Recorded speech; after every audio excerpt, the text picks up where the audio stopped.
Эри рагына каршы уникалдуу дарыларды Назарбаев университетинин окумуштуулары иштеп чыгууда. Рак клеткаларынын өсүшүнө молекулярдык деңгээлде бөгөт койгон дарылардын таасири университеттин лабораториясында текшерилет. Эл аралык изилдөө тобун доктор Ахмед Элкамхави жетектейт. Ага 7 адам университеттин PhD студенттери жана 6 бакалавриаты кирет. Жалпысынан меланоманын өрчүшүн токтотуунун жаңы ыкмасы RAF ферменти киназы ингибаторлорун колдонууну камтыйт.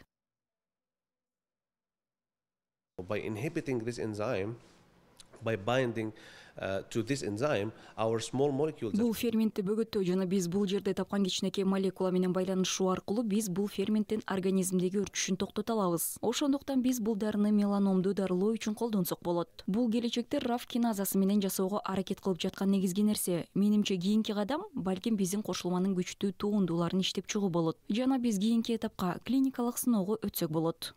More potent derivatives from our compounds, and we will go maybe one step further to clinical studies.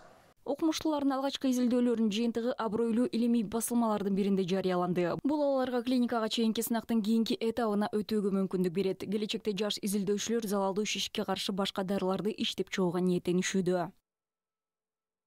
RAF ферменти менен жумуш жасап жатырмыз. Сонун катар экинчи биз RAF ферменти менен иштейбиз. Ошондой эле менин экинчи диссертациям JAK2 ферментин колдонууну камтыйт. Бул өпкө рагын дарылоодо натыйжалуу. Башкача айтканда биз адамдын организмдеги ферменттик реакцияны жайлатуучу кичинекей молекулаларды түзөбүз. Мындай аракет менен биз RAF ферменти менен гана эмес, JAK ферменти менен да иштеп жатабыз. Ошондой эле AJFR2 муундагы ингибаторлордун ролун изилдеп жатабыз.